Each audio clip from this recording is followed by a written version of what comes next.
Welcome back to Scene Invaders. This is episode 488. That's Coach Dave. Hello, I'm on top this week. Yes. That's Carly to the right. And on the bottom where I don't like being. I'm just kidding.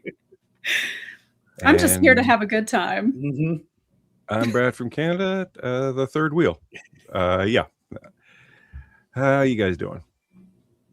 Good. Yeah, can't complain. All right.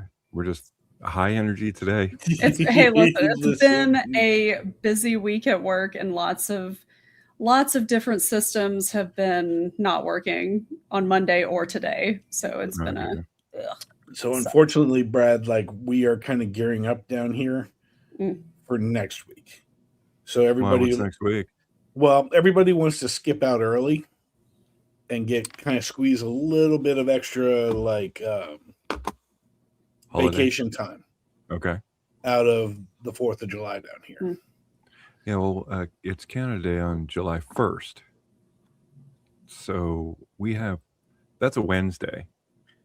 So they gave us Wednesday off. Ew. So I go to work Monday, Tuesday.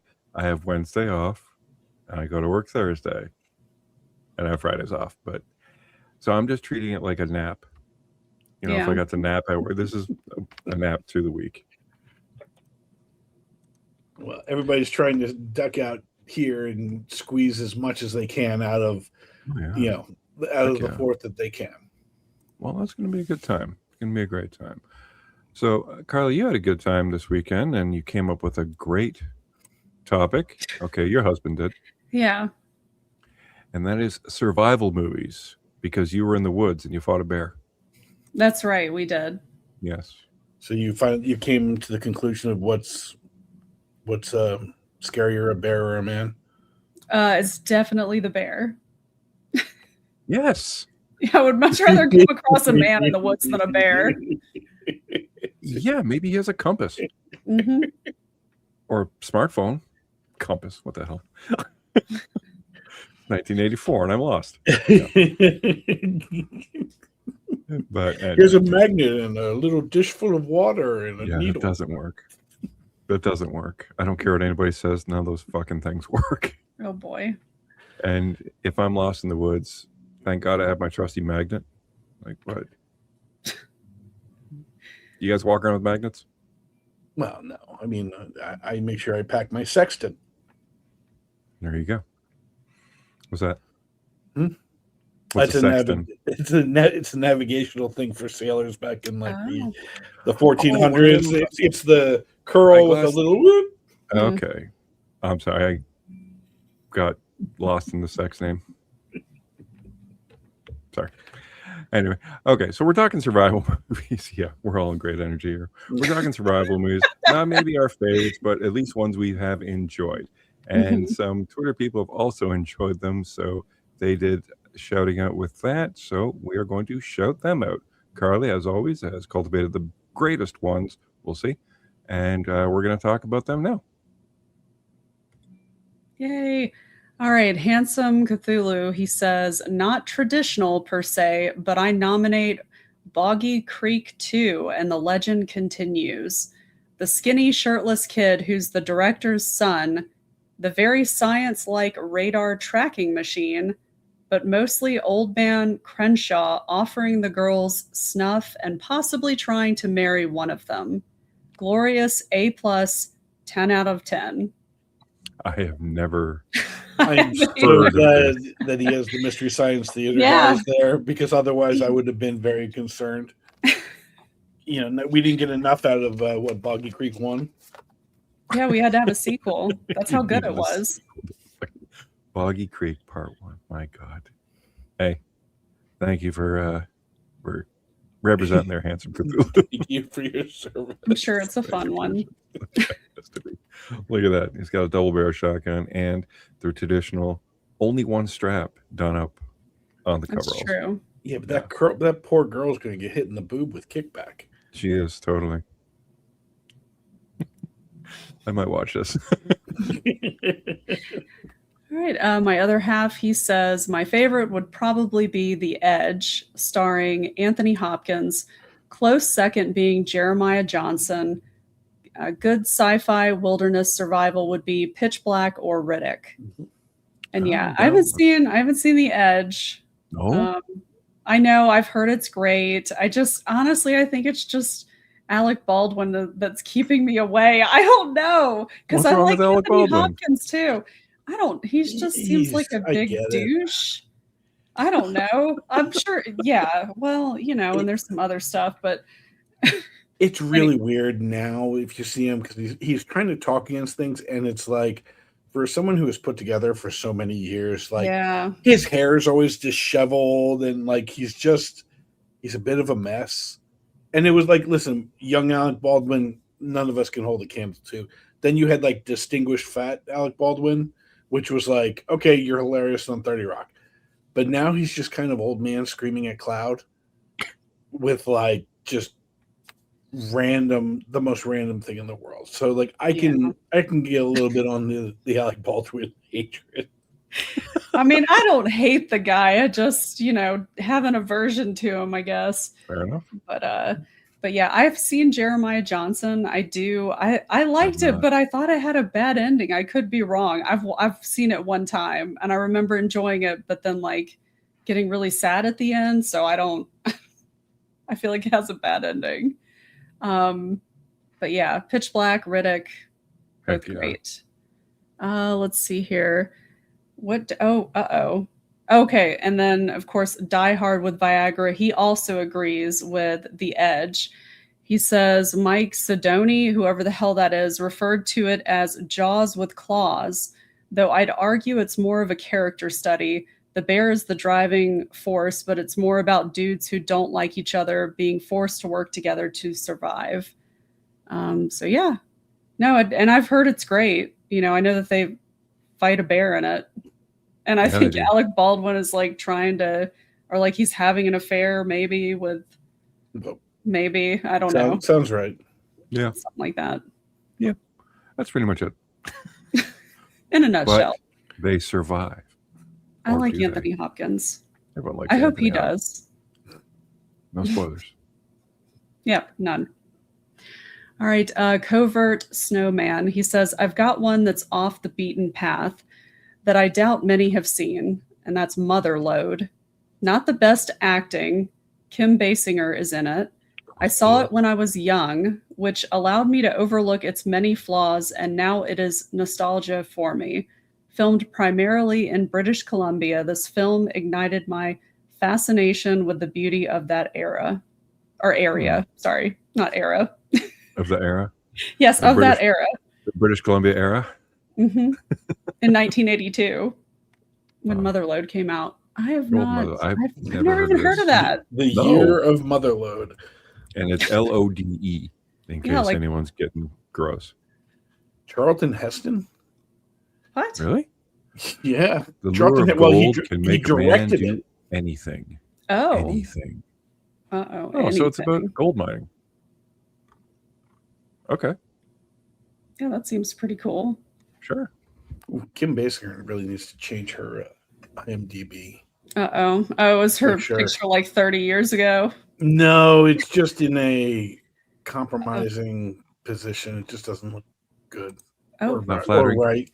No, it's like, everybody look up. Take your time. I'm not looking at it. All right. She's kind of tilted like this. Oh. So, yeah. It's a bit weird. Yeah. Up in a minute. So it's like, I'm like Charlton Heston, head there. Okay. Dale Wilson's in it. Okay, you just kind of see here because the circle cut, and then there's Kim Basinger. Who's she looking at? She's like doing Brady Bunch. She's looking at creatine powder Jolly, 32% off on Amazon deal. Nice. Oh yeah, it's Amazon deal days, everybody. Yeah, where they jack up the price just so they can reduce it. Oh, jeez. That's your Chris P. Adams. He says the Lord of the Rings trilogy, obviously. Duh. I don't think the Lord of the Rings when I think of survival movies. No, I'm not saying it's not. Yeah. I'm glad people are thinking outside the box because I thought, well, there's got to be some trees around. I mean, they survived, Brad. Just kidding. I know. And So yeah, I mean, there's not for nothing, wilderness in it. not all of them should have. No. Right. Like a lot of them should have just croaked a lot, but they didn't. They did survive. They did survive. Good survival movie, Lord of the Rings. That's right. All right, Josie Lewis. She says, my favorite in this genre is The Revenant. Perhaps the second favorite is The Last of the Mohicans. I know it's not strictly a survival movie, but they are trying to survive being murdered in the wilderness. This genre has a lot of stinkers, so I won't hog them all. And yeah, I haven't seen The Revenant. I do love Last of the Mohicans, though. I don't think I've seen either one of them. What? Yeah. I went on a Daniel Day-Lewis kick for a minute, but Last of the Mohicans just didn't work. And no, I've never seen the Revenant. Oh, you should definitely see Last of the Mohicans, especially if for anything you have to watch it for the music, and especially like there's a whole like chase scene towards the end of the movie that's very iconic with the music and how it builds and it swells, and it's just like, it's so good. Yeah, Last of the Mohicans is amazing, and what you will do is you will listen to the soundtrack. Yep. On repeat for about a month and a half. Really? Then you'll go back to The Dark Knight. Then you'll come back to Last of the Mohicans. Okay. Dave, did you see The Revenant? I did. What'd you think? It seems like it. I mean, Hey, do you know it's the like same all bear? the cool stuff that really. They just keep retreading the same bear over and over and again. No, it's the same bear from The Edge. Oh, okay. And the Great And Outdoors. Cocaine Bear? No, that was CGI bear. Oh, that was the only one that was CGI. Okay, got it. So The Revenant was great acting and really good lighting. Looked amazing. Like, look at that story wise. So the story is actually true, and this guy is like the most cursed person in the history of the world. There's actually a really good podcast called The Dollop that did a whole thing on him, and like it's actually funnier, and it's actually better to treat it with comedy than it is with seriousness. Really? DiCaprio's great. Again, I look at this like Denzel in Training Day. You should have won it for a different movie. Yeah. Okay. Fair enough. All right. Captain Kit GG. He says The Gray starring Liam Neeson. Not only a great movie about survival, but perhaps low-key one of Neeson's best work. I haven't seen that one. I know it's the wolf one. Wolves. Mm-hmm. Like they crash land. Yeah, it's a creative thing. I liked it a lot, and there's a way that he creates weapons out of something that is very, very interesting and very. I was like, okay, that's pretty cool. We should see that more. Like a stick? Did he sharpen a stick? It was mini alcohol bottles. Oh. Okay. Did he drink them and then just get eaten by wolves? Because fuck that. Molotov, maybe? Fire bombs.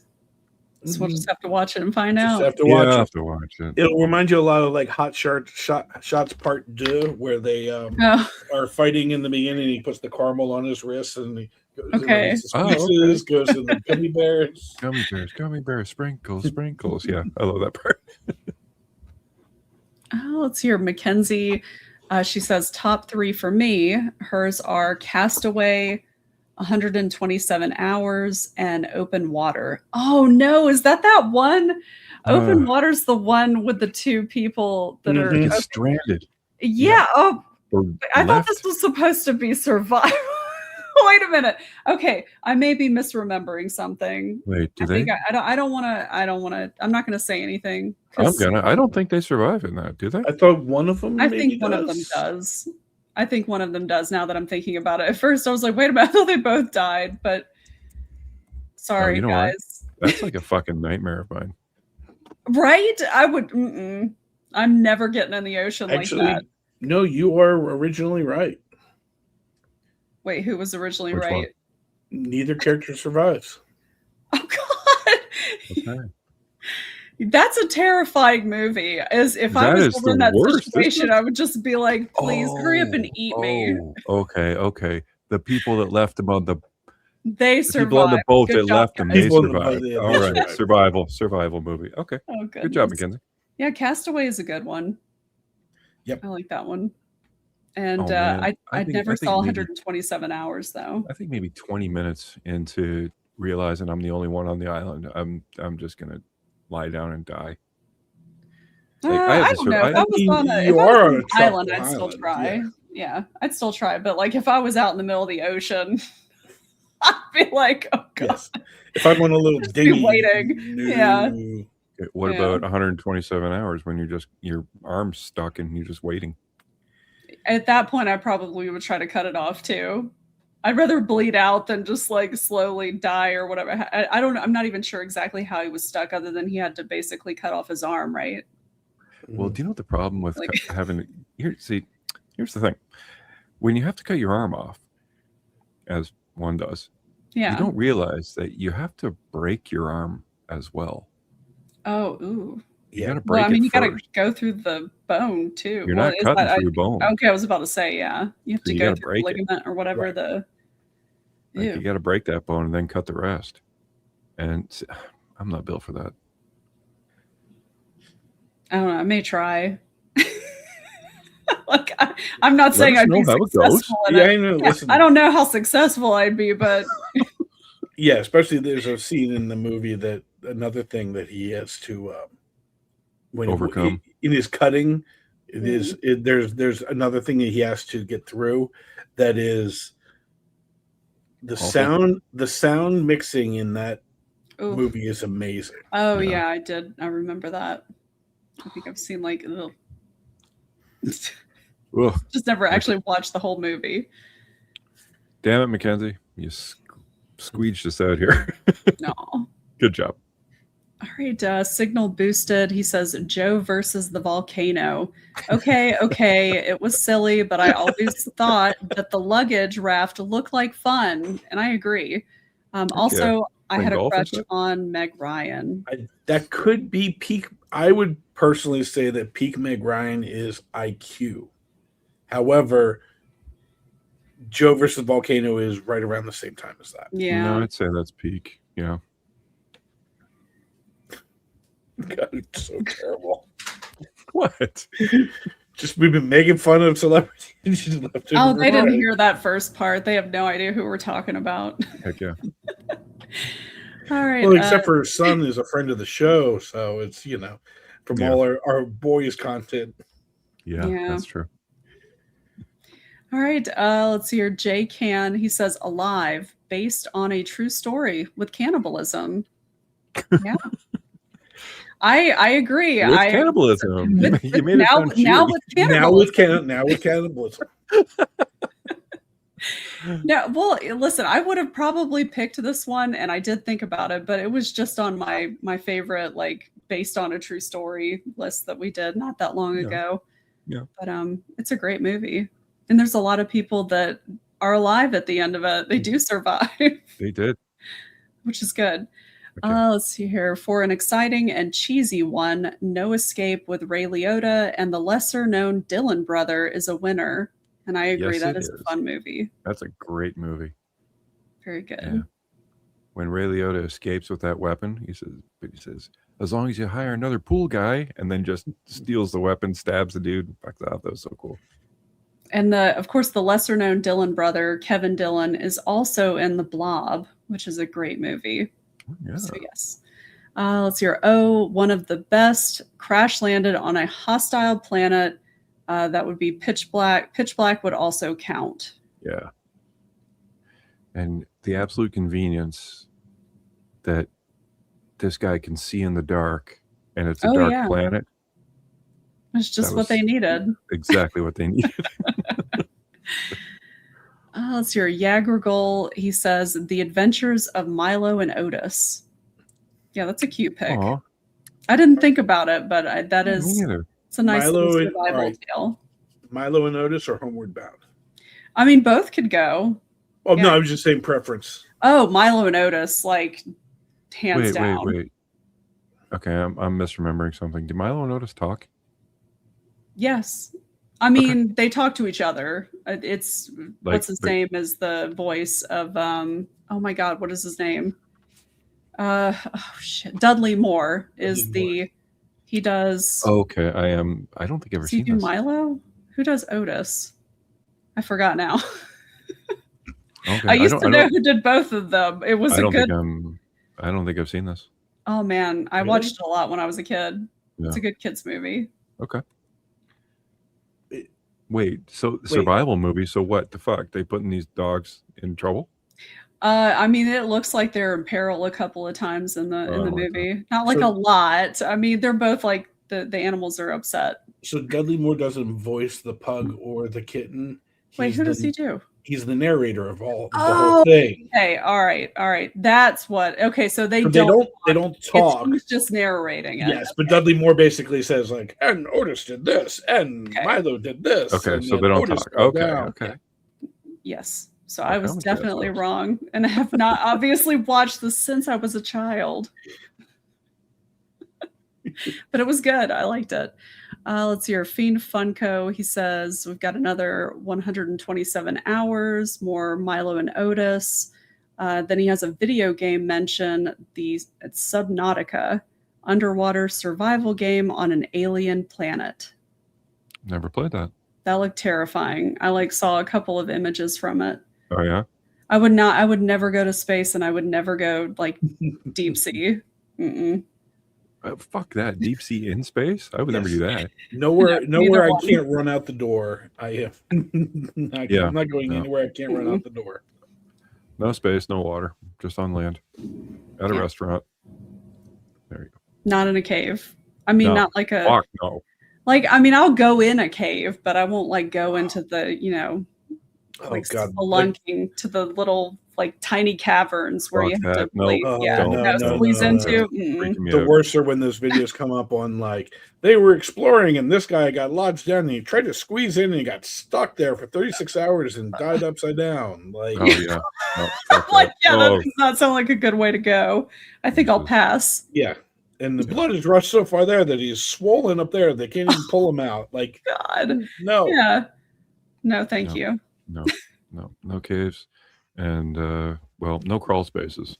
Mm-mm. Spoiler for later. Let's hear Iliad. He says, we've got more love for the Edge, 1997. 3 men are stranded in the mountains and a bear is hunting them. A great adventure. And I forgot about the one dude. The one dude? Yeah. Oh, is it is somebody a photographer or something, or am I thinking of something else?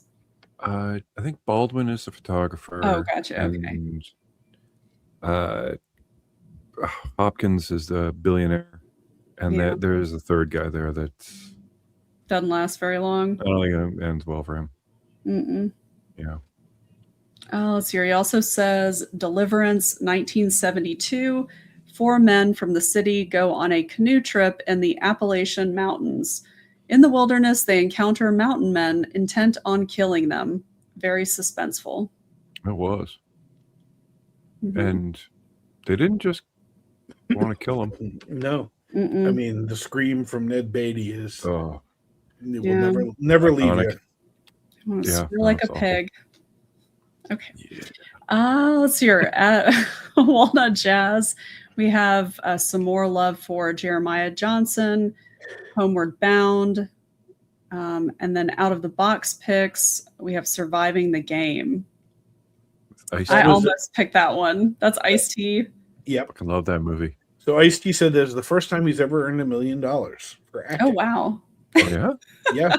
He said nothing. All of his other things have been small and all that. And, now he's made tens of millions, if not, 100 million for being on one of the CSIs or Law and Orders or whatever one he was on.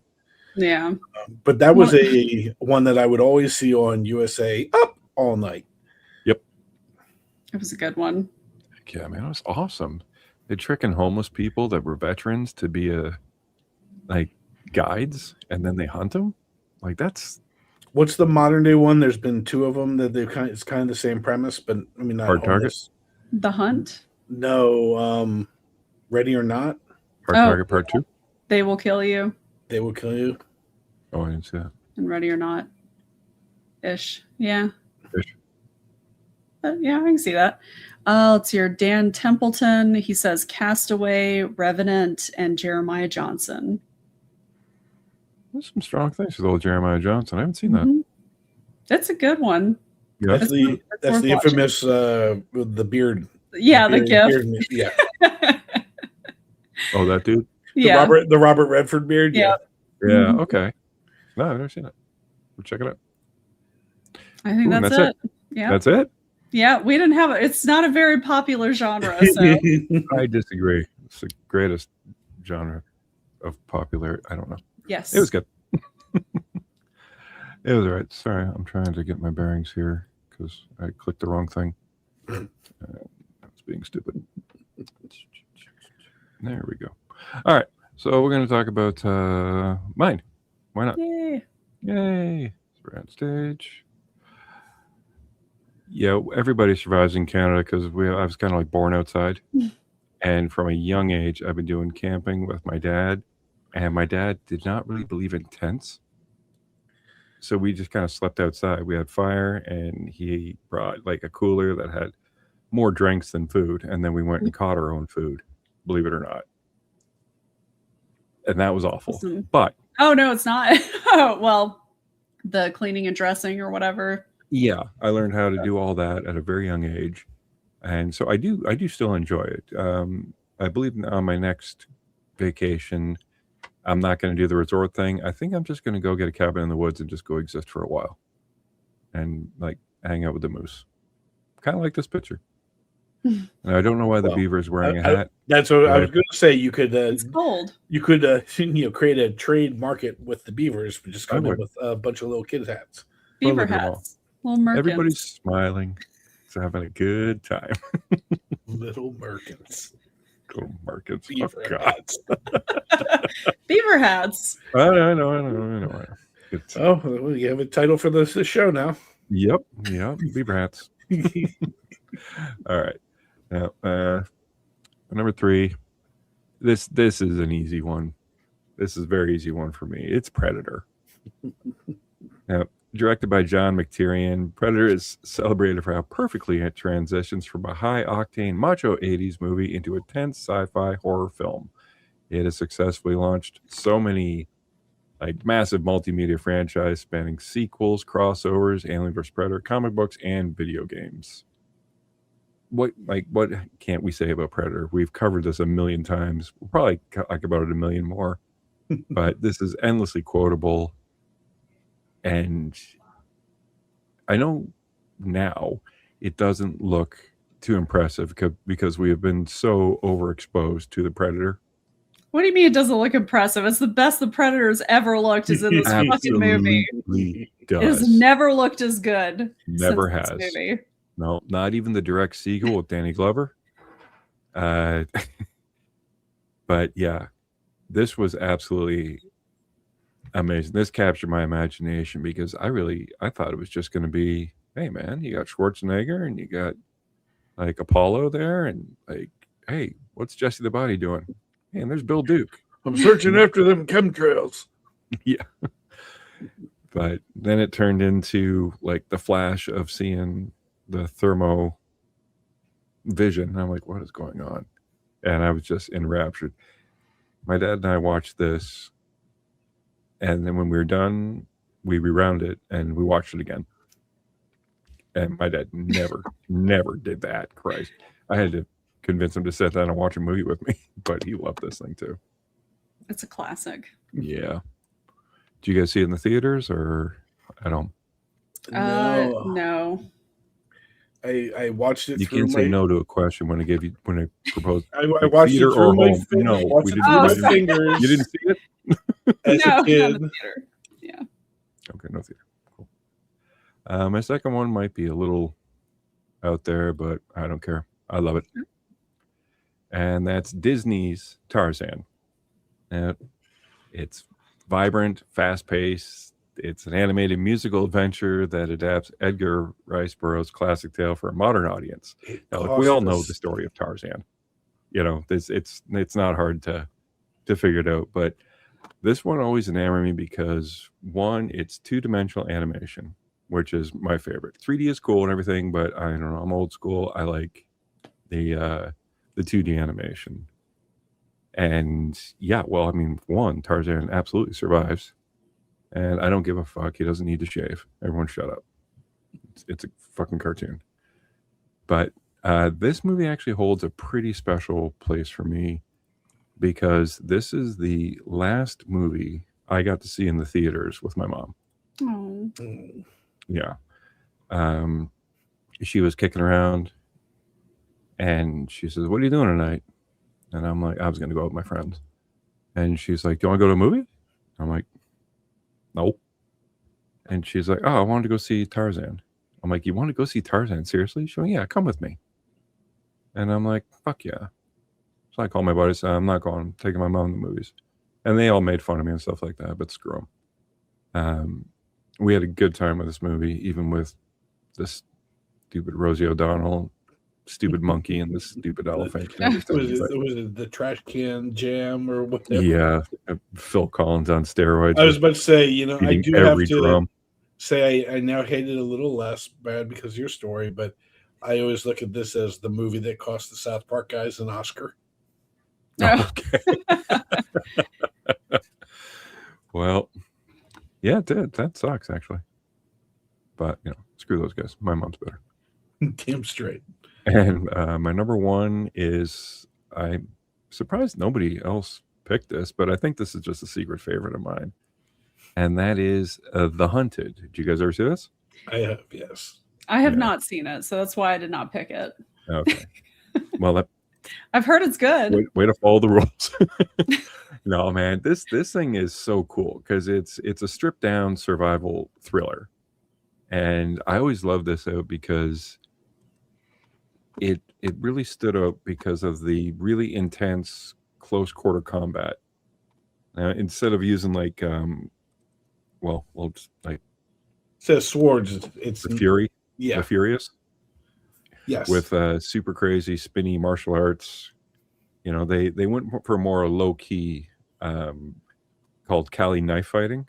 It's a Filipino martial art, and both Oscar winners, Benicio del Toro and Tommy Lee Jones, trained with real world survivor guys that do this to make like all the camouflage look right and the knife fighting look authentic. But the problem is, I read this, the choreographers had to figure out how to make the fights last longer because this martial art, fast. This knife fighting, yeah, you normally get like one stab. Yeah, you've been stabbed. Right. Yeah. So this literally goes to like death of a thousand cuts. Yeah, but they had to make it like a little slower and a little less intense because, yeah, I've done some training in this martial art, and whenever there's sparring, what we would do is we would take rubber knives, and you put lipstick on the edge of the blade to show where you got, if anybody got. So you're in there, you take a step, you do your move, and then you both take a step back, and you are both like covered in lipstick. You're like, okay, like we are, like, neither one of us is surviving this this fight. But yeah, The Hunted, it's kind of like Rambo if Rambo kind of stayed bad. Yeah, I was gonna say Rambo. I kind of thought of Rambo, but I was like, I don't know. Yeah, I mean, like I get it. He goes to the woods at some point, and he does have to survive for a little bit, but yeah, he does. It's not like the main focus of the movie, in my opinion. No, I think it's the horrible traumatic, undergoing that old Rambo. John Jay survives. What about you, Coach? All right. Is that what you would do if it came down to surviving? If I have to camp out, I'm bringing a projector in the movie. A projector and a sheet out there with me. Perfect. I love it. So I do have an honorable mention, and that's Into the Wild, mainly because he doesn't survive. It's been long enough. Spoiler alert. But the open water. this is such an amazing movie of like, listen, Sean Penn, his direction is amazing.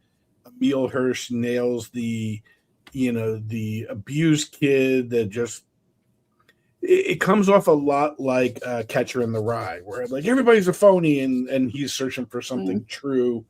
A couple great supporting roles by Kristen Stewart, Vince Vaughn, and I think it's Holbrook. Boyd Holbrook? Isn't Boyd the younger guy? Hal Holbrook. Hal Holbrook. Does that sound better? I've seen this movie, but I don't know what you're talking about. I'm sorry. So Hal Holbrook he's the old man. Oh, it's been a while. So basically, like the guy, the main character is like traveling the United States, trying to get to Alaska, where he's working side jobs and everything. And one of the times he comes out with an underage Kristen Stewart who falls in love with him and wants him to marry him, and they'll be part of this commune.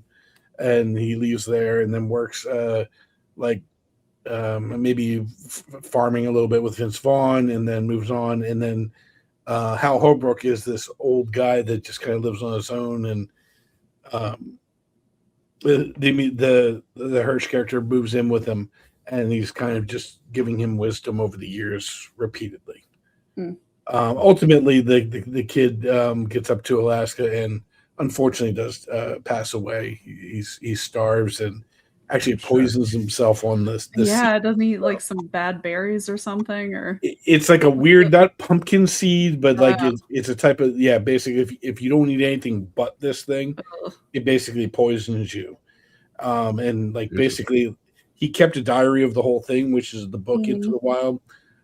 There's an amazing soundtrack to this, which is just Eddie Vedder acoustic songs. Oh, cool. So like if you want a good like, hey, listen, I want a soundtrack, that's a great soundtrack to listen to.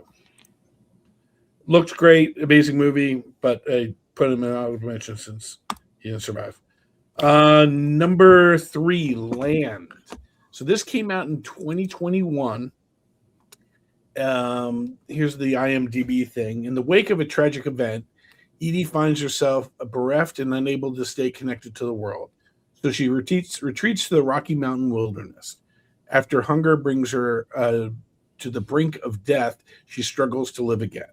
So basically, she has this. Robin Wright, she directed this, but she has this tragic event happens where she's done with humanity, and she packs up cans and preserves and stuff like that.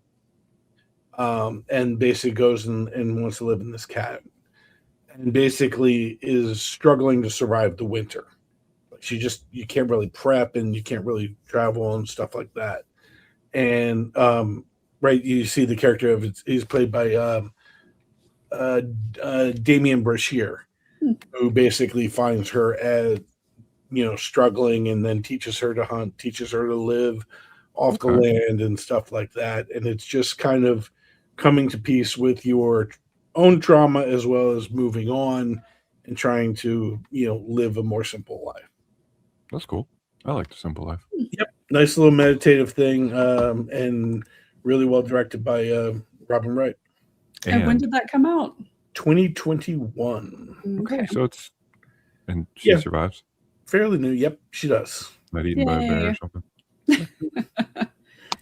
My number 2, I have 127 hours. It's done by Danny Boyd. Danny Boyd, I think it is. Yes. Danny Boyle, that's it. The same guy that did the DiCaprio Island movie, Train Spotting, like just a master of camera movement and camera placement. The soundtrack to this is awesome. You basically start with this guy. He's just leaving his little tiny apartment and getting in his truck and driving out to the desert where he's just going to just run around and hike around all day. Like, really cool. He comes across like Kate Mara and another character who he's basically showing him around all these tidal pools that are inside and everything like that. And as he's leaving, he has separate course with the two girls, and as he's climbing out, he reaches for a boulder and it rolls down and traps his arm. Oh God. So it basically crushes his arm right at the forearm and stuff like that. The scene of him getting out is just absolutely That's harrowing. It's bad, but the sound design makes it like nails on a chalkboard. It's really oof. Yeah, that's gross. It has one of the great celebration scenes with the music by Sigur Rós, which is an Icelandic band that I absolutely love. And it's like if you ever need triumph in something, you put on a Sigur Rós song and it just builds. Guys singing away, but I don't understand Icelandic, but it still sounds cool. Right. I like to call them. Oh, sorry. Sorry, no good. I was gonna say I just call them sugaroos. Sugaroos. I know that's not how you pronounce it. Sounds like a cereal. Yeah. Mom, did you get any cigarettes?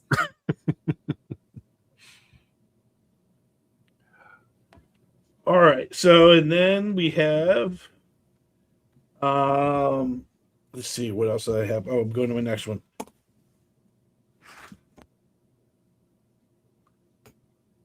Sorry, Dave's at work. Never ends. It's just okay. Number one, at work. He is at work. Well, I'm at work, but not working. But of course, I'm always working. So my number one tickled my childhood fancy, which is, listen, I want to ride an ostrich racing. I want to fight pirates. I want to live in a treehouse. Yes, it is Walt Disney's Swiss Family Robinson. Is it a little creepy that it's just like husband, wife, and their three boys? Yep. But in true Disney fashion, I think after they're done fighting the pirates, each guy ends up with a girl, and the mother dies. Yeah. Well, oh no. I don't know if she does. I was just making a joke. No, she doesn't. Oh. Okay. Wait, is that the big Disney trope? No, it's not. Yes. Are you sure? Yeah. Yes. The parents die. No, the parents actually live in this one. That's good. Was it? I think it's Haley. No, it's not Haley Mills. Never mind. Such a great, absolute like fantasy kids show of like, yes, we all want to live in a big tree fort. You know, yes, we want to live on a desert island. Yes, we want to fight pirates. And I was kind of speeding through it the other day because I put it on the list, and it actually holds up pretty well. It is very old timey Hollywood, just the way they talk, and there's that unfit fit guy that they used to have, where just everyone's just walking around sucking in their gut. Yeah, right. Like they're all barrel chested, just reaching out, sucking in their gut. That was real strength, okay?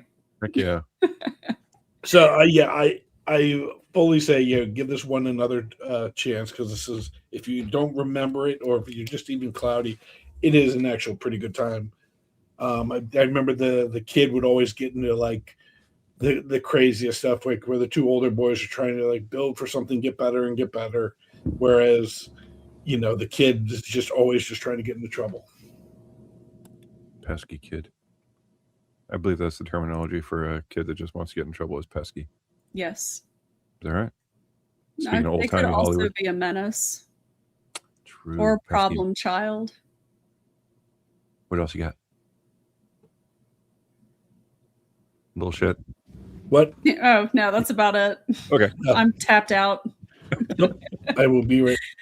All right. Well, I hope you're not tapped out completely, because you're up. Oh, no. Oh, no. I'm just kidding. You'll survive. I'm just kidding. These are some of Carly's favorite wilderness survival movies. And look at that. Looks like a map. Or something. On fire. Yeah. And outside. And a mound of mud also beside the fire. That looks like survival to me. Nice mountains, too. All right. Well, you said that you were going to pick Predator, so I had to pick the not nearly as great sequel, Predators. And this is basically a group of elite warriors or predators are abducted and literally dropped onto an alien jungle where they are hunted for sport by the Yautja. And it's basically a retread of 1987's Predator, but again, drops you immediately into the action.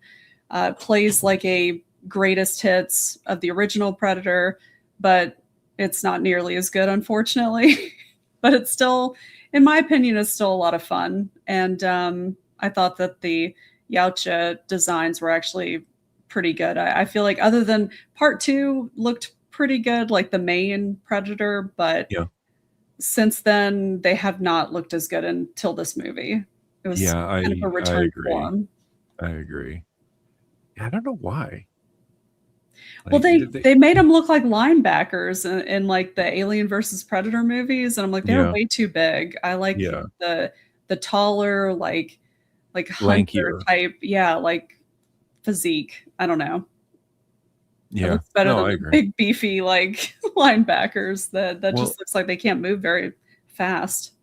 The lanky ones look more of a threat because it looks like they are like lithe and can like in shape. In shape. They're not like this. These predators are sucking their guts in. Let's not even lie. But the original one was the best. But I think it's also the mask design or something. It's just always holds a special. Hey, is Topher Grace in this? He is. Mm-hmm. Okay. Yeah, I like the whole mercenary aspect. Like, just everybody's a little different, They all have their specialties. Yeah, and this is when he fought the Yakuza guy, right? Yeah. So, of course, you had to harken back to Billy in the original. Yep. The Apache. Instead, we're going to do samurai. Yeah. I think they're still considering doing a Predator movie set in feudal Japan. Ooh. Where I've heard this for a while, and I think someone is actually trying to develop it. Set in feudal Japan, where a samurai's master is killed by a predator. Oh yeah, that's a good idea. And now he's a disgraced Ronin, and he's hunting the predator. So I don't know. It could work. I would go see that movie. Yeah, I would too. We should write that movie, Carly. Okay, let's get on it. Do you know how to write movies? No. Right. But we can learn. Let's just do it. I'll teach us. That's right. Get AI to do it. Yeah, it'd be fun. All right. My next one, I was thinking about going with Surviving the Game, but ultimately decided to do The Hunt from 2020.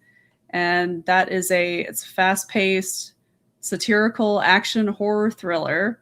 It's often compared to a modern The Most Dangerous Game. And I think this just excels as a wilderness survival movie through its intense cat and mouse dynamics. It's got clever resourcefulness for the main character, Crystal. You got the brutal set pieces, and the characters have to like scavenge for weapons, navigate fences. There's fucking forest. Of course, and the crazy town. Yeah, right. Well, that's another thing. There's tons of environmental hazards that's like all around them. There's booby traps, poison food, fake safe havens, layered deceptions, like, people that are in on it, crisis actors, which is one of the characters is calling them that, which is pretty funny because it kind of ends up being that. Yeah. Or at least the guy that is there is an actor. It's one of the hunters, but future Oscar winner for Weapons. What's her name? She's one of the people that works at the counter. Ed Harris's wife. I hate calling her Ed Harris's wife, but I don't know her name. Yeah.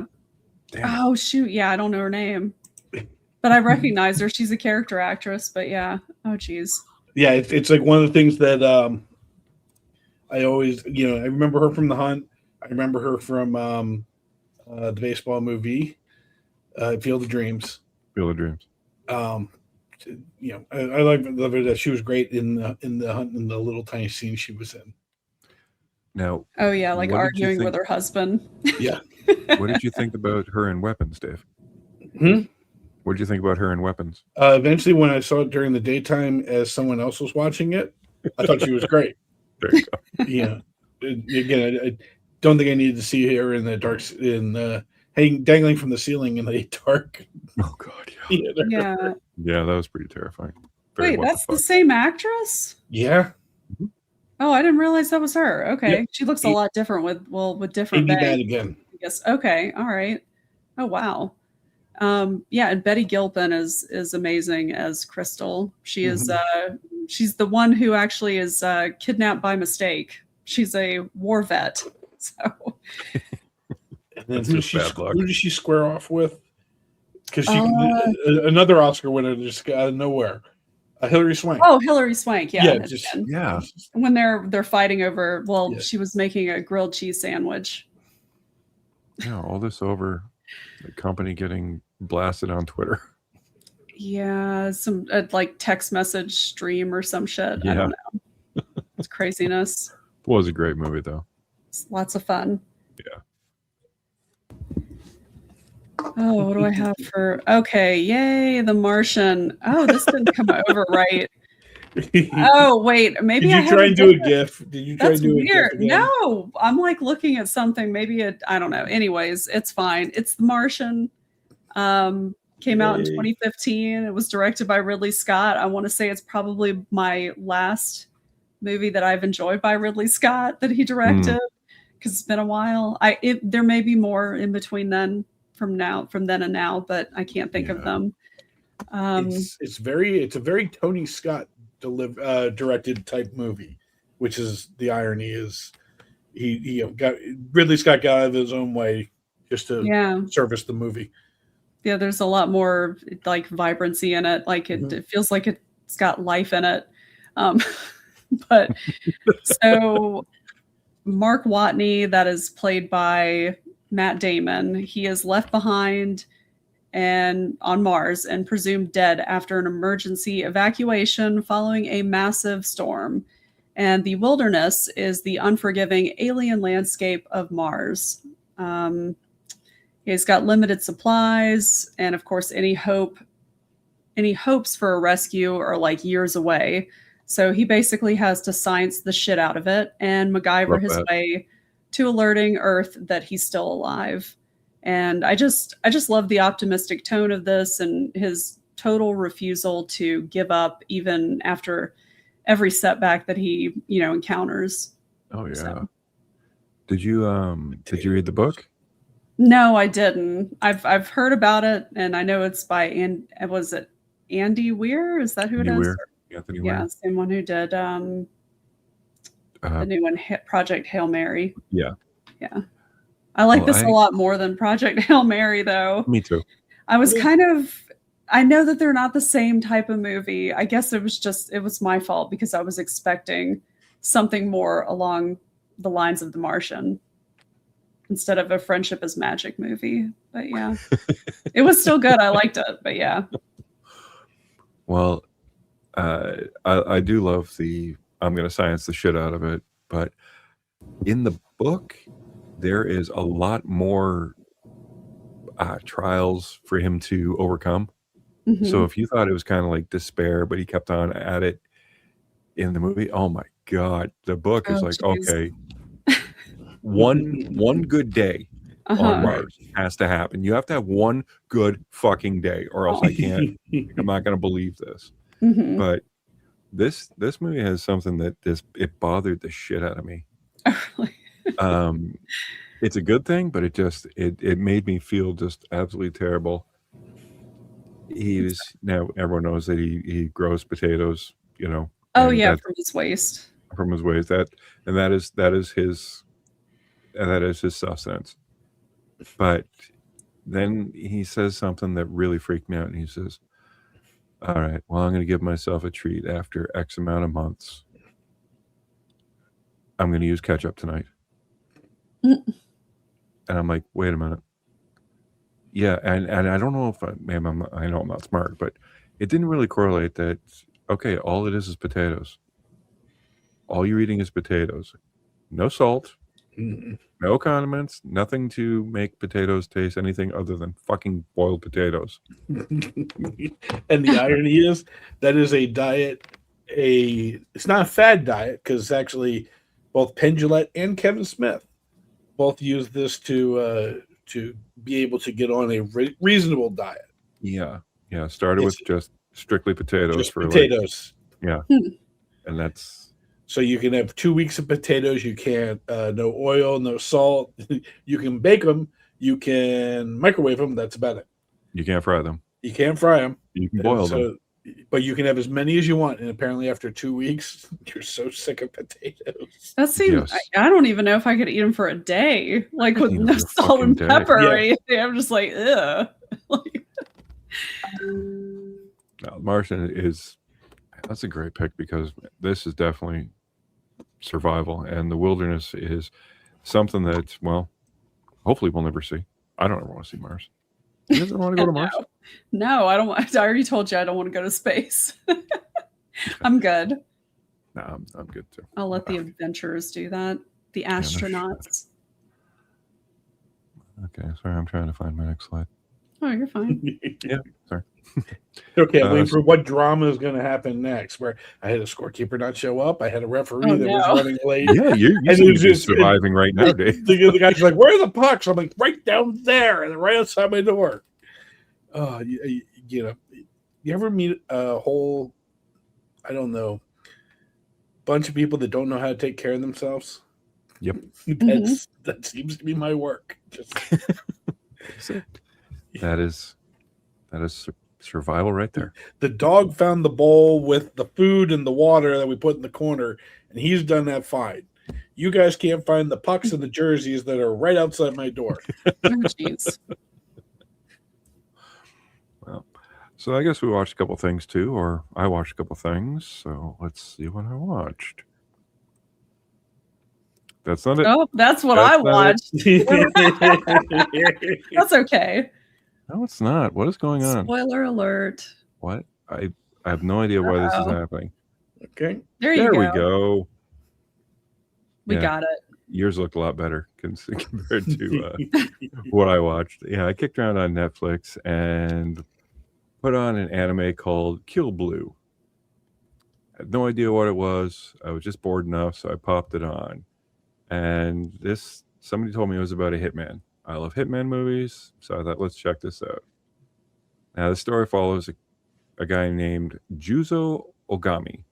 He's 39 years old. He's a legendary top-tier hitman who has never failed a mission.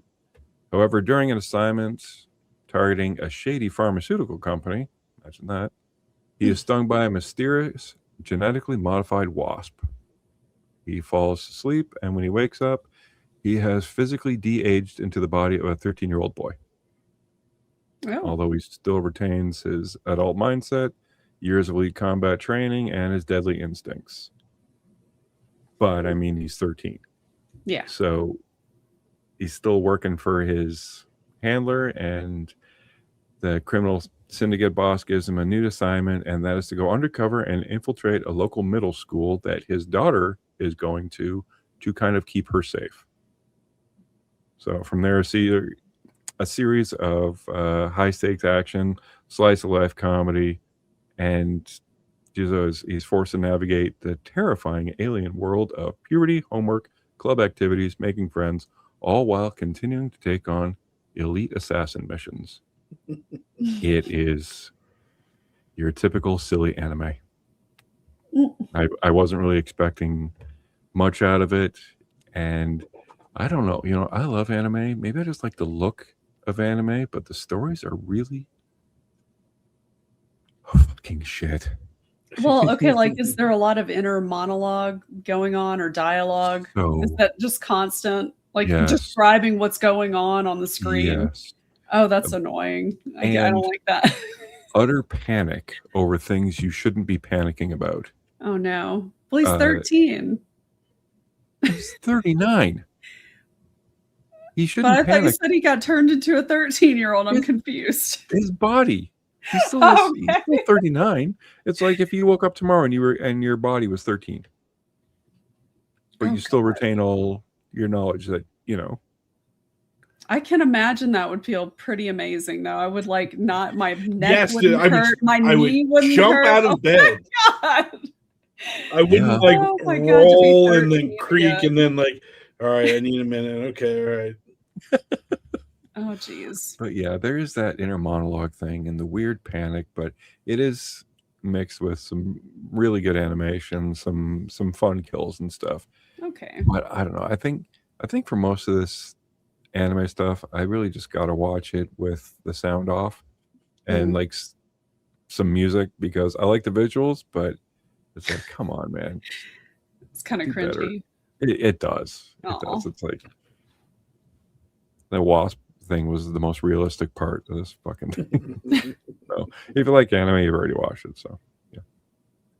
And after that, I watched Sugar. You guys seen Sugar?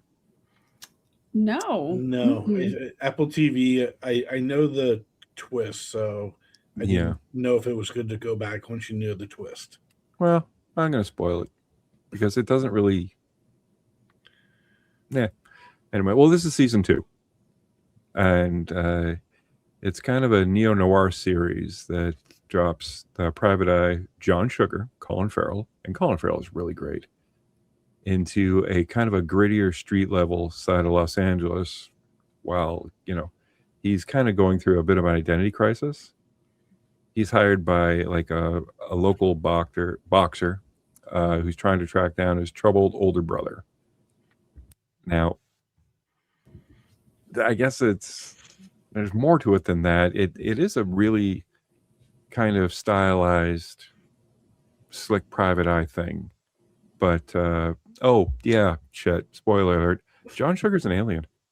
Oh, Yeah, wait, did you say this was in season 2? yeah. Yeah. Like, did we know this in season 1? We had a suspicion there was something Okay. going on, but they do fully reveal it. Oh, okay. But it doesn't seem to have any bearing on who he is and how he is. And that's what I thought was kind of original. Like, he is an alien, he's from another planet.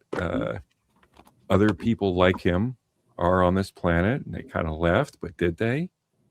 And yeah, so he just kind of continues his life as a private eye or a private detective, I guess, and is kind of still looking for his home people. But yeah, I don't know. I love Colin Farrell, Yeah, he's a great actor. especially as of late. He has been doing like his best work in everything. I don't know if did he go through like a lot of troubles and stuff early on? I mean, I don't know if I'd call him troubles, but probably a lot of drugs. Like beyond I mean, I addiction and guess- all that shit. Yeah, I mean, yeah, he did the addiction thing. I think he's actually sober now. yeah, I think so. Okay.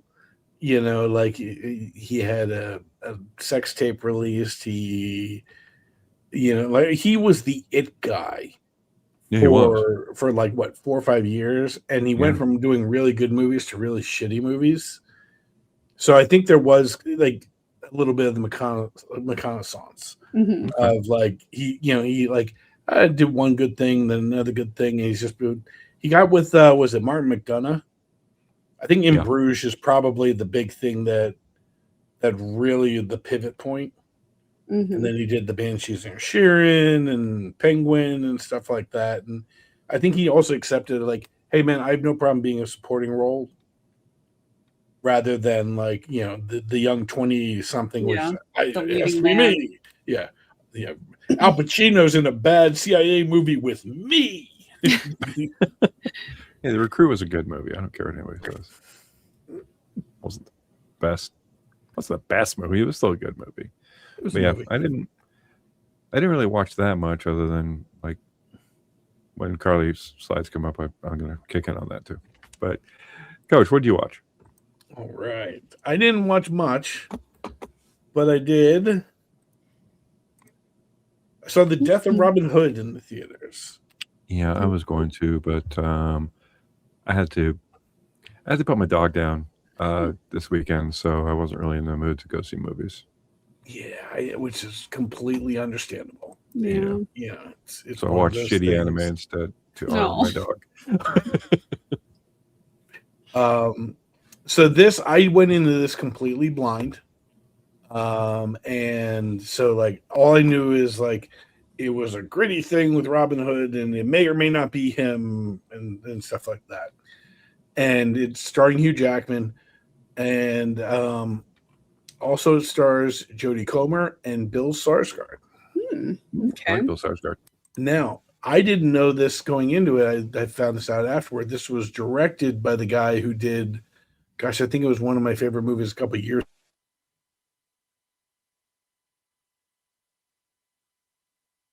Coach, did you just freeze or did I just freeze? Oh wow, I got spinning little thingies. Are we back? Did you guys freeze or did I freeze? I had little spinny thingies. Carly, I can't hear you.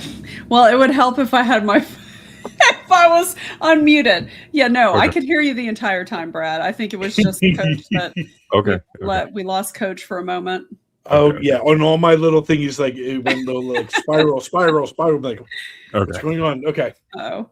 So this was done by the director of Pig. Pig is Nicolas Cage was a truffle seeker hunter, and his beloved pig. But then it becomes a completely different movie in the second half, much like The Death of Robin Hood.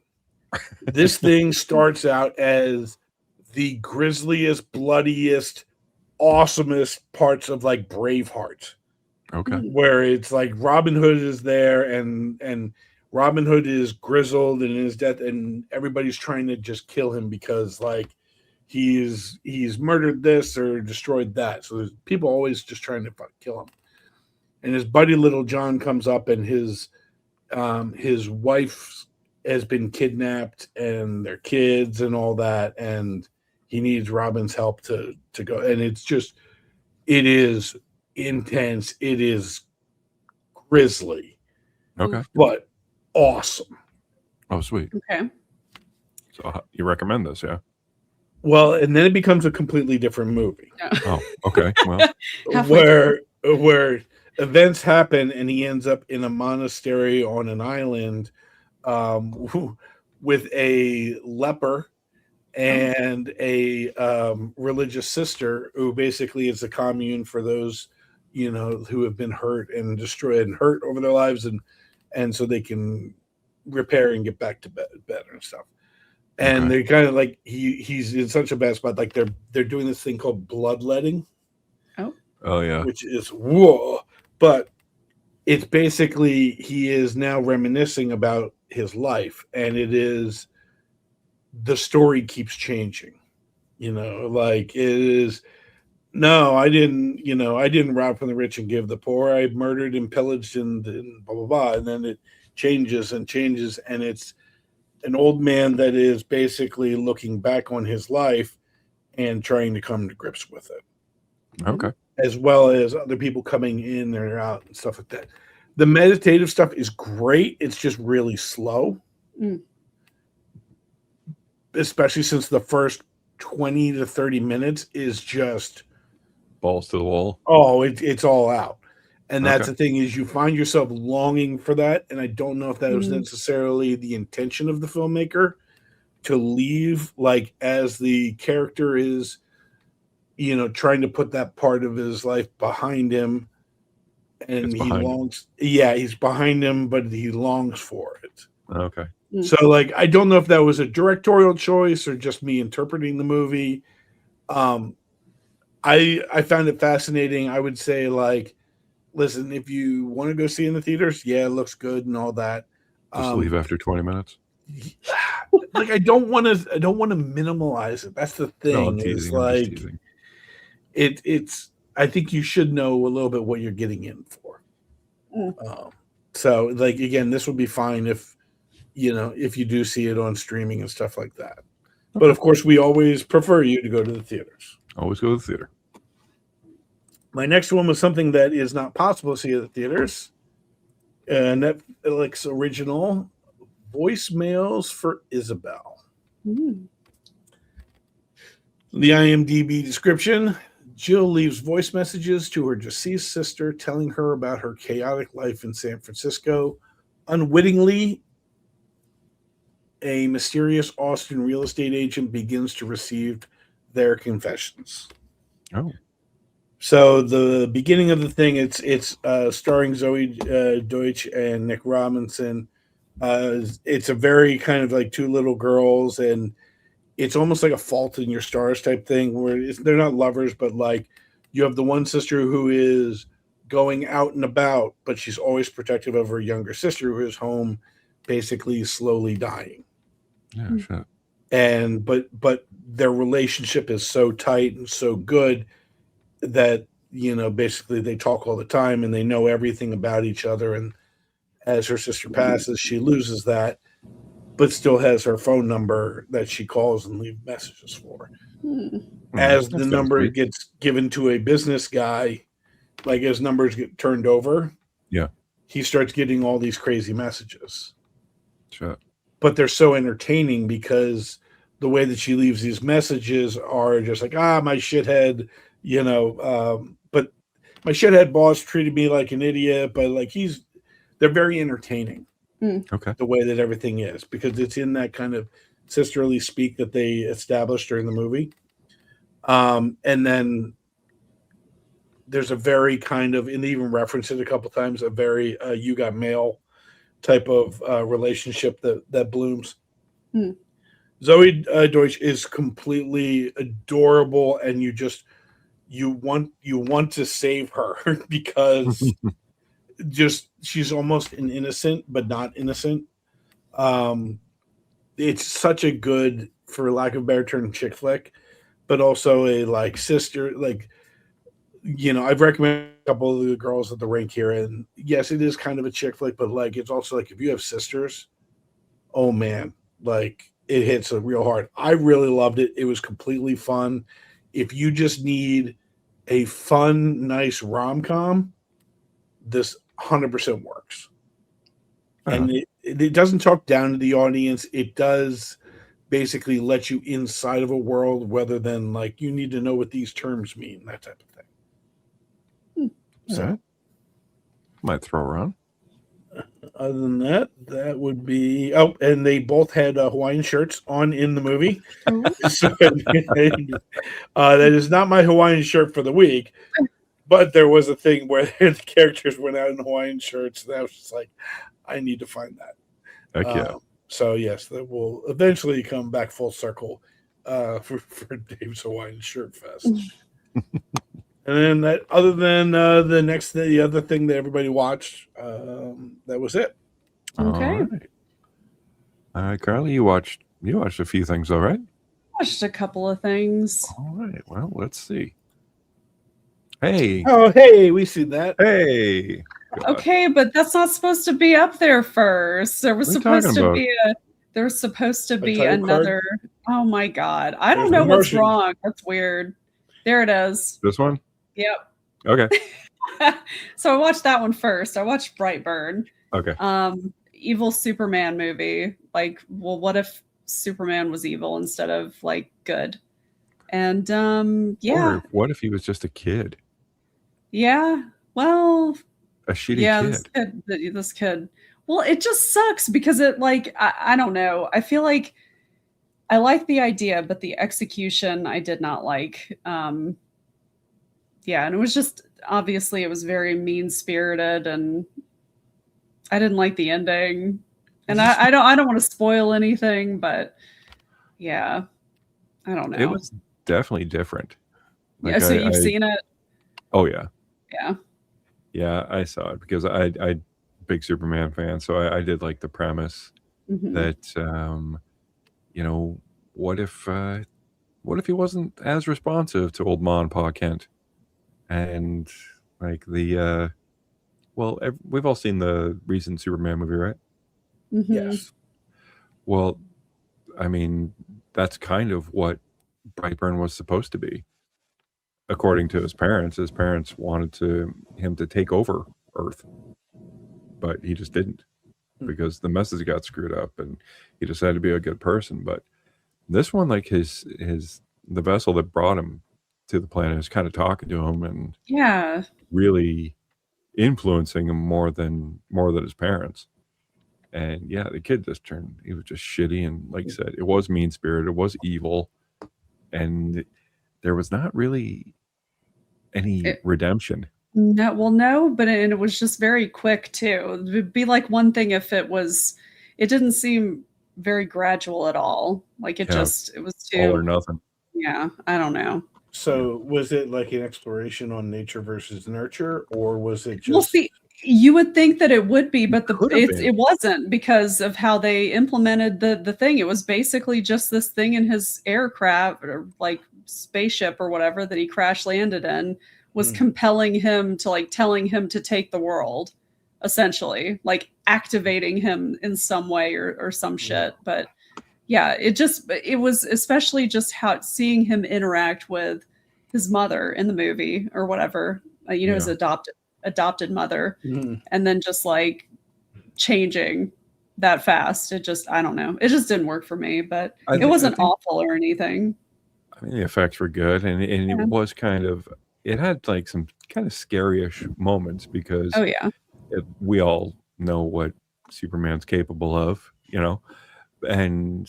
but yeah, I think you're right. If it did have like a bit of a gradual thing, or even if it did, like maybe if he got exposed to something that flipped the switch, but he just went from kind of not a good kid, not a bad kid, to just evil.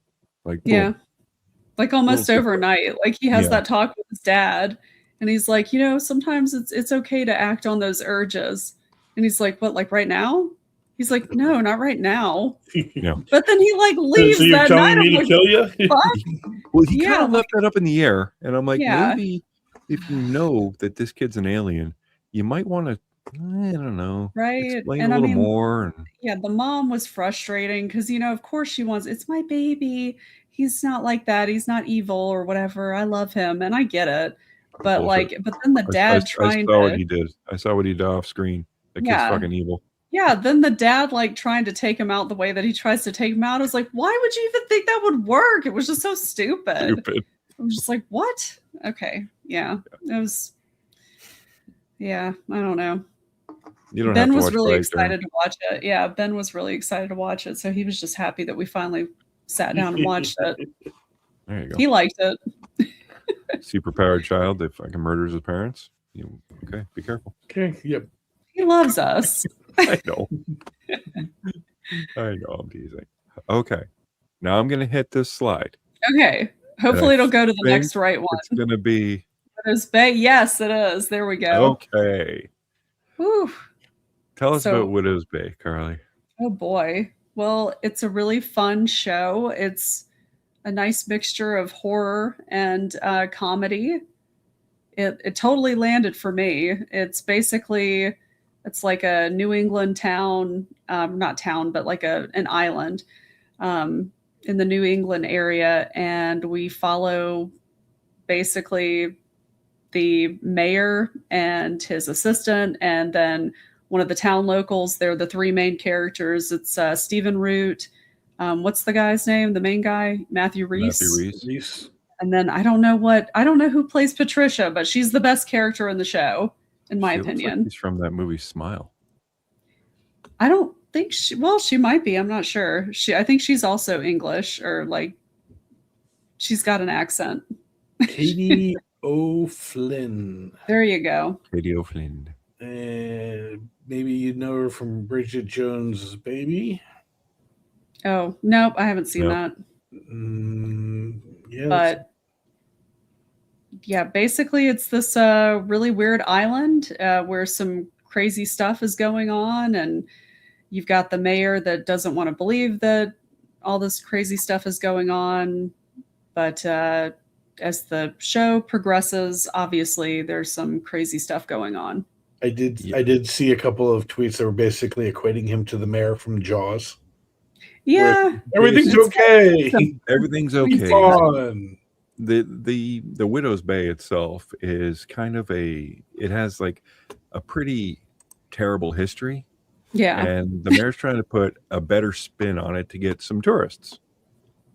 And well, a tourism writer shows up and is pretty much enamored by the town, but all the town folk are trying to steer him to, oh, well, this is where the cannibalism happened, and Oh yeah.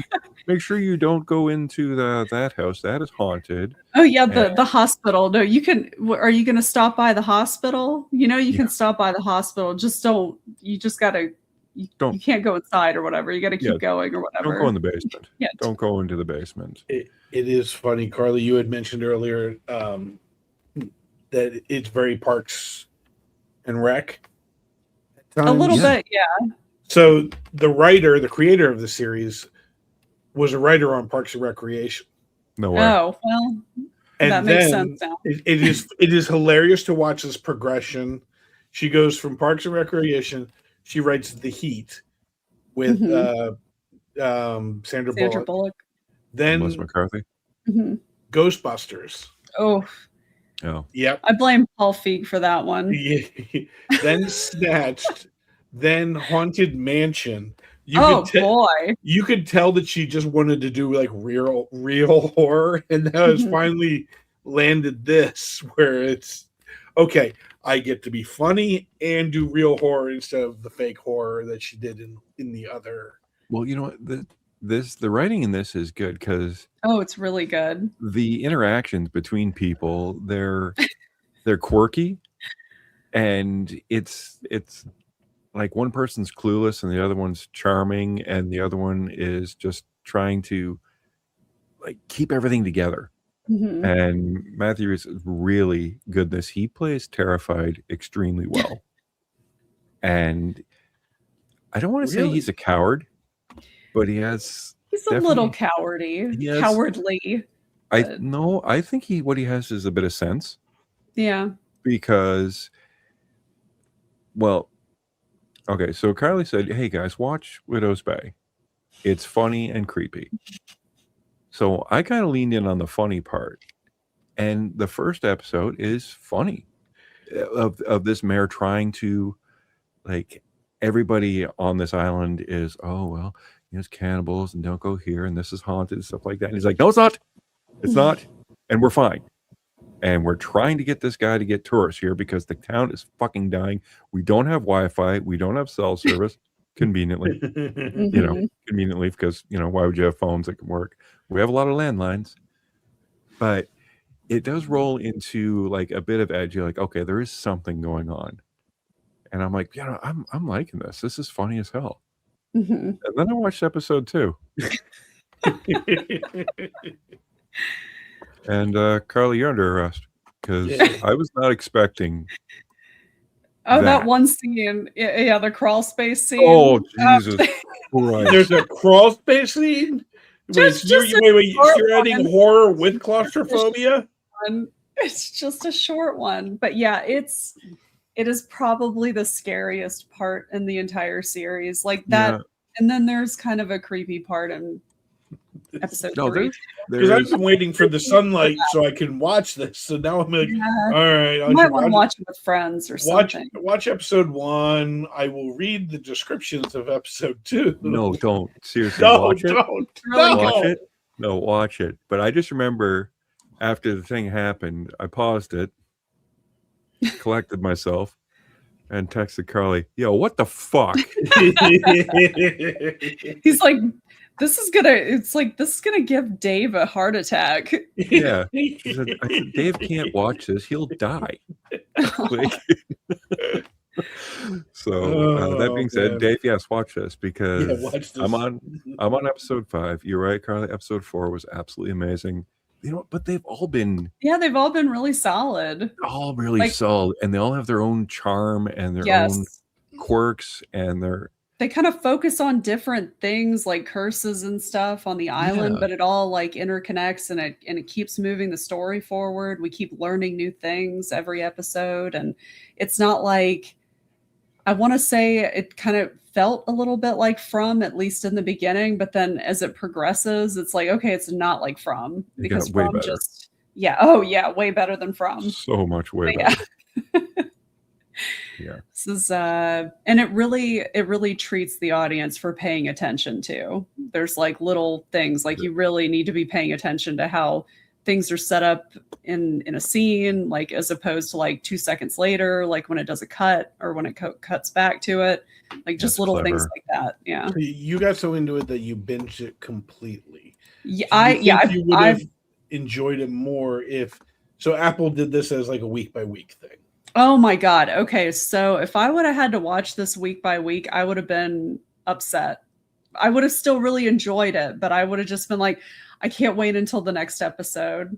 Okay. Like I just can't wait, especially, but then I feel like I would have gotten upset after episode 4, and like with episode 5, it just would have felt more like I don't know. I just I don't like want to say a letdown because it's yeah, not. because it's not a bad episode like at No. all. But it's just that high that I got from like episode 4 is so good. Yeah, episode just- 4 probably is the highlight right now, except for that one scene from episode 2, which I'm still mad at. I mean, listen, episode 2, 3, 4, and 8 are my favorites. So All right.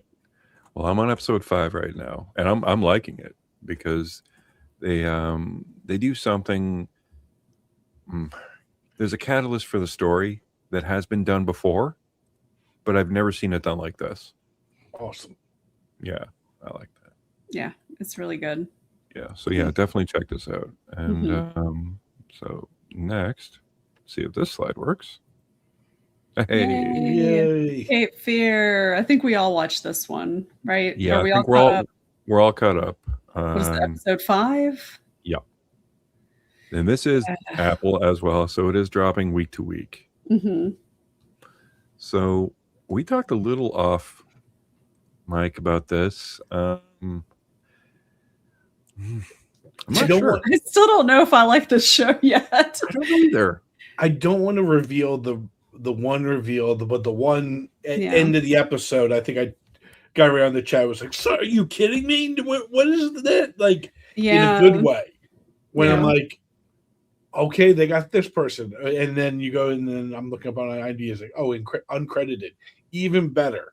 Like, I guess I'm just trying to understand how all the things are working behind the scenes of this. Right. That's it. There's got to be, like, for all these things, all these machinations that are torturing this family, like, there has to be a hell of a script written, not just for the show. I mean, a hell of a script written for the people to pull this off. Yes. And I think some more money spent than anybody has.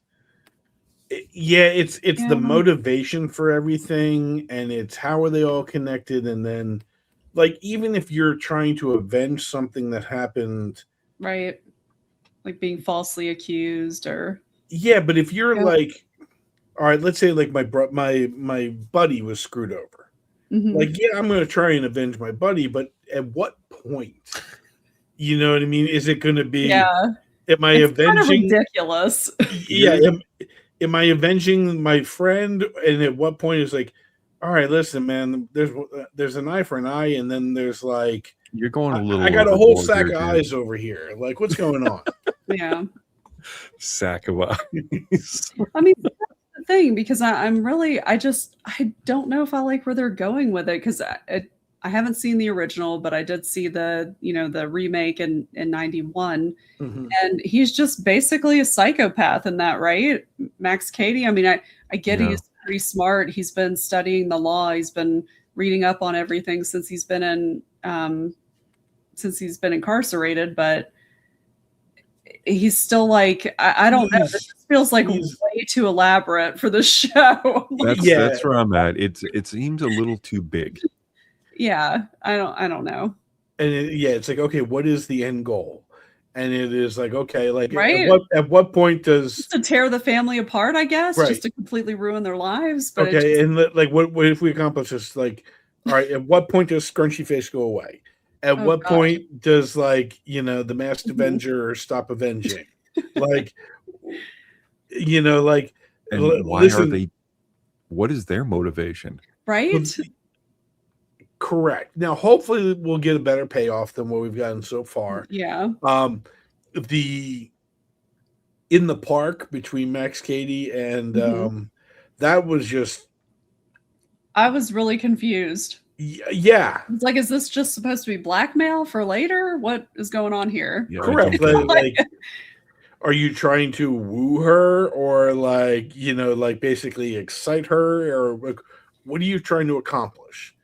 Well, yeah, right. Because I mean, you could tell that she wasn't like into it with him, but she like wanted to be kissed like that. I'm sorry, she wanted to be treated like that by somebody. Yeah. Right.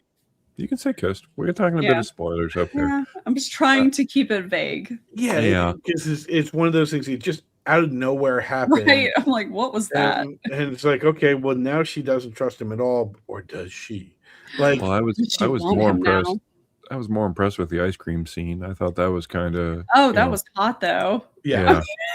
I mean, listen, I mean, I wouldn't have been like, I would never approach somebody who's been incarcerated for murder. But he did say to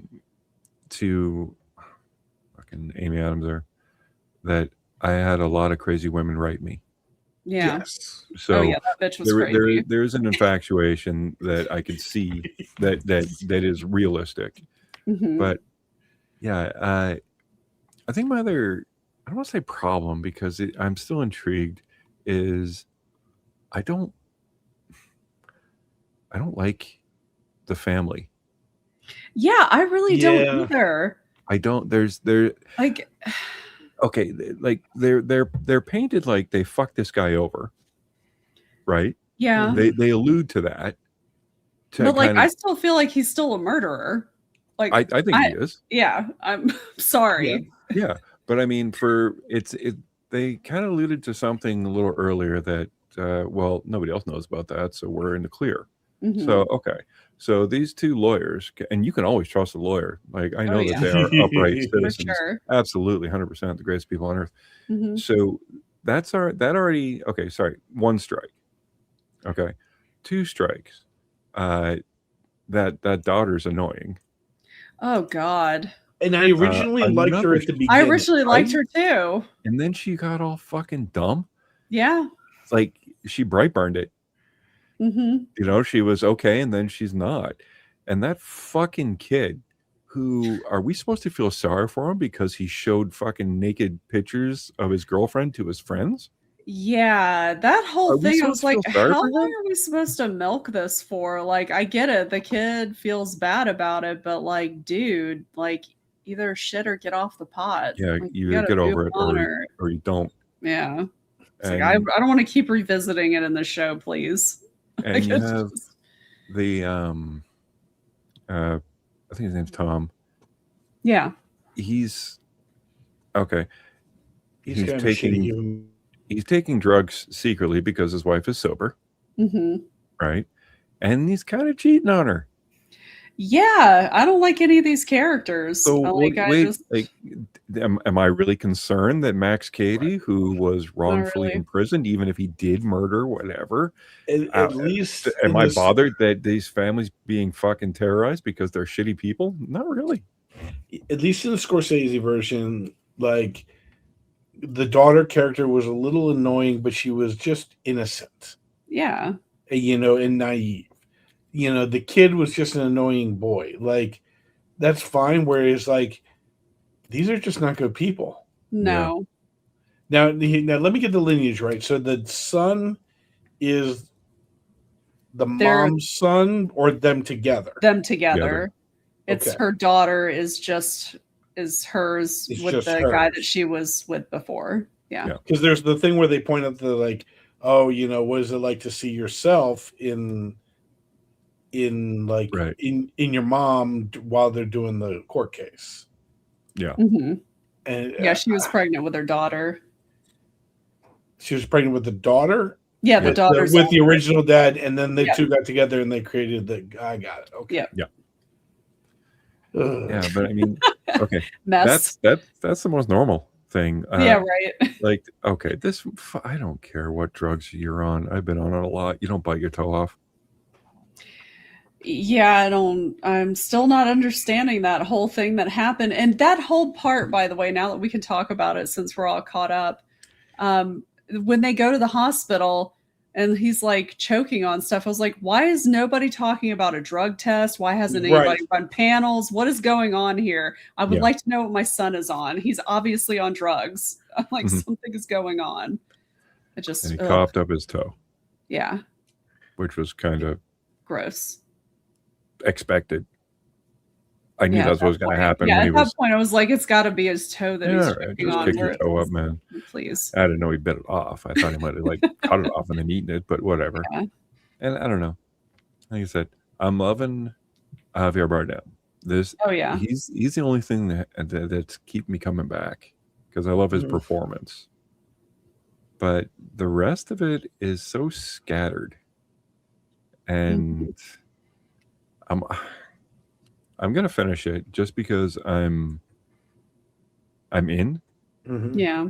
But they're gotta. I don't know how they're gonna stick the landing. I don't either, because I mean, I don't know where they're going with it. I don't know if they're trying to imply that he was like falsely accused and he's like innocent. I would certainly hope that is not where they're going with it. I was like, because that would just completely ruin it. That can't be it. I mean, he has to be guilty of it, but he's definitely well, he murdered in the jail, but that was kind of a self-defense thing. Yeah. And he has brain damage, and I don't know what the Masked Avenger, she's singing that Butthole Surfer song. I didn't even know that was a Butthole Surfer song. Yeah. What? I didn't know that was. Know about love. The Jingle Dogs call it would be good right here. Yeah, it's Butthole Surfer song, and that her singing that song kind of put him into a bit of a psychosis kind of thing. It would have been. I would have been that way too. I would have wanted to break something if I hadn't listened to Juliette Lewis. I'm sorry. I know she's in a band. I know she sings. And then she showed up with like the weird camcorder and put it in her face. And like, what is going on? I don't know. And a lot of people are extremely tolerant. Because if someone put a camcorder in my face, I'd be like, get out of my face. And they kept it in. Now I'm going to punch it into your face. I'm sorry. Right? Like, you're not going to be able to prove anything because that camcorder is busted and so are you. So it's just a lot of people are tolerating things that you wouldn't, and a lot of people are doing things that are just they're not out of character because I don't know these people. Like I've already said, they're fucking weird people, right? But I just don't know if people would do that, like even to further your career. I don't get it. Yeah. So the tough thing is going to be sticking with this over the next couple weeks because like there's some all right. So the last season of The Bear comes out tomorrow. Yeah. So that'll be Brad and my probably fixation for a while. Yep. You have Supergirl, which review or not, I'm probably going to still check it out. I will. You got Jackass, which I will just because. But it's one of those like there's all these things now coming out, and now we're hitting all these. So it's going to be can you keep Cape Fear? Can you keep me? Can you keep focus? Can you keep my interest? I mean, put it this way: if it was between Cape Fear and Widow's Bay, there's no contest. I'm a Widow's Bay. Yeah, exactly. Because I was telling this to you guys earlier, but I got about halfway through that last episode of Cape Fear, and then I paused it, and then I just binge watched Widow's Bay in 2 days after that. Yeah. So and then finally went back and finished the episode last night. Yeah, I wish we discovered Widow's Bay the way we discovered Cape Fear, because I think that would have been fun to cover week to week. Yeah, although I mean, and I don't disagree. I'm gonna be I don't know. I really liked binge watching it. It was so good. I couldn't wait to watch the next episode. Yeah. It was very exciting. It's just there's going to be so much coming out. Like July, you're going to have Spider-Man. You got the Odyssey. I won't be going to see that, but no Odyssey. No, I will. I'll read about it. I probably won't see Moana. I won't see the Minions and Monsters. I saw Moana. You may go to see Evil Dead Burn. I may go see that. Yeah. But I mean, there's just so much stuff. Good. I know, but it's one of those This is a good problem to have. well, I mean, yeah. Now we can tease next week. Next week our halfway. What do we like so far in 2026? Yeah. What is our top properties in 2026? We're at the halfway mark. Yeah. Oh, geez. Oh, is that our topic next week? Yep. Ooh, okay. So it's favorite of the year. Yeah, and I think last year, did we have very little that was still our favorite at the end of the year? No, mine remained. You kept Warfare, right? Warfare, yeah. Yep. But I think the others changed. I can't remember. I don't watch this show. Well, what? Sorry. I need my little voice thing drop where I can bring the girl from Caddyshack. Well, thanks for nothing. No, I don't. Alrighty. Well, one thing we do watch, and we're on the watch out for, is Hawaiian shirts. Oh, yeah. Yep, we have another week, and we have a quiz. Another quiz. Yes. All right, Carly. Uh-oh. We've got them. We've got them. We're 2 for 2. After we've gotten tons of what's it called? Hints. We are 2 for 2. Mhm. So I have 5 hints for you. We'll go. Okay. We will start with it is a pair of directors. Oh. It is a pair of directors. I will show you the shirt. There's the shirt.